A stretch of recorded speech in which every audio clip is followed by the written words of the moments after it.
നമസ്കാരം, ഭാരത് ലൈവിലേക്ക് സ്വാഗതം. ഇടത്തില്ലെങ്കിൽ ഇന്ത്യയില്ലെന്ന് പറഞ്ഞവരാണ് ലോകം ചുറ്റാനിറങ്ങിയിരിക്കുന്നതെന്ന് പ്രതിപക്ഷ നേതാവ് വി.ഡി. സതീശൻ. മുഖ്യമന്ത്രിയും മന്ത്രിമാരും വിദേശയാത്ര നടത്തുന്നതിന് പ്രതിപക്ഷം എതിരല്ല. എന്നാൽ മുഖ്യമന്ത്രി ഉൾപ്പെടെയുള്ളവർ അതീവ രഹസ്യമായി യാത്ര നടത്തിയത് എന്തിനെന്ന് മനസ്സിലാകുന്നില്ല. 16 ദിവസം മുഖ്യമന്ത്രി സംസ്ഥാനത്തില്ലെന്നതാണ് മനസ്സിലാക്കേണ്ടത്. ഭരണഘടനാ സ്ഥാനത്തിരിക്കുന്നവർ എന്ത് ചെയ്യുമ്പോഴും സുതാര്യത ഉറപ്പാക്കേണ്ടതുണ്ട്. അതല്ലെങ്കിൽ അത് പലവിധ സംശയങ്ങൾക്കും ഇടവരുത്തുമെന്നും വി.ഡി. സതീശൻ പറഞ്ഞു. മുഖ്യമന്ത്രിയുടെ അസാന്നിധ്യത്തിൽ ആരാണ് നയപരമായ കാര്യങ്ങളിൽ തീരുമാനമെടുക്കുന്നത്?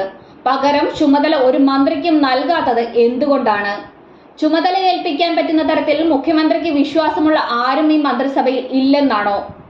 എങ്ങനെയെങ്കിൽ മന്ത്രിസഭയുടെ കൂട്ടുത്തരവാദിത്തത്തെക്കുറിച്ചും സംശയിക്കേണ്ടിയിരിക്കുന്നു. ഇതുവരെയില്ലാത്ത പ്രതിസന്ധിയിലൂടെയാണ് സംസ്ഥാനം ഇപ്പോൾ കടന്നുപോയിക്കൊണ്ടിരിക്കുന്നത്. ഉഷ്ണതരംഗത്തിന്റെ ആഘാതം ഇപ്പോഴും അവസാനിച്ചിട്ടില്ല. കള്ളക്കടൽ പോലുള്ള പ്രതിഭാസങ്ങളുമുണ്ട്. പൊള്ളുന്ന ചൂടിൽ ആളുകൾ മരിക്കുന്നു, വ്യാപകമായി കൃഷി നശിക്കുന്നു, വളർത്തുമൃഗങ്ങൾ തളർന്നു വീഴുന്നു. മത്സ്യലഭ്യത കുറഞ്ഞതോടെ വിദേശ മേഖല വറുതിയിലാണ്. ഡ്രൈവിംഗ് ടെസ്റ്റുകൾ അവതാളത്തിലായതോടെ 10 ലക്ഷത്തോളം പേരാണ് ലൈസൻസിനായി കാത്തിരിക്കുന്നത്. തീരുമാനമെടുക്കേണ്ട വകുപ്പ് മന്ത്രിയും വിദേശത്താണ്. ക്ഷേമ പെൻഷനുകൾ മുടങ്ങിയിട്ട് 7 മാസമാകുന്നു. ജനങ്ങളെ നേരിട്ട് ബാധിക്കുന്ന വിഷയങ്ങളിൽ അടിയന്തര തീരുമാനങ്ങൾ എടുക്കേണ്ട സാഹചര്യത്തിൽ മന്ത്രിസഭാ യോഗം പോലും ചേരുന്നില്ല. ജനകീയ വിഷയങ്ങളൊന്നും ഈ സർക്കാരിന്റെ മുൻഗണനകളിലും പരിഗണനകളിലും ഇല്ലെന്നത് ഖേദകരമാണ്. എന്തുകൊണ്ടാണ് മന്ത്രിസഭാ യോഗം ചേരാത്തത്? സംസ്ഥാനത്ത് ഭരണപ്രതിസന്ധിയിലൂടെ സാഹചര്യം സൃഷ്ടിക്കപ്പെടുന്നത് ഉചിതമല്ലെന്ന് വി.ഡി. സതീശൻ അഭിപ്രായപ്പെട്ടു.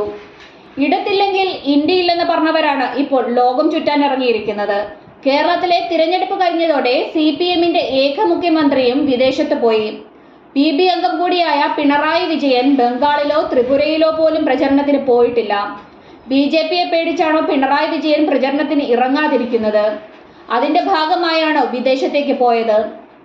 CPM ദേശീയ നേതൃത്വം ഇക്കാര്യത്തിൽ അഭിപ്രായം വ്യക്തമാക്കണമെന്നും വി.ഡി. സതീശൻ ആവശ്യപ്പെട്ടു.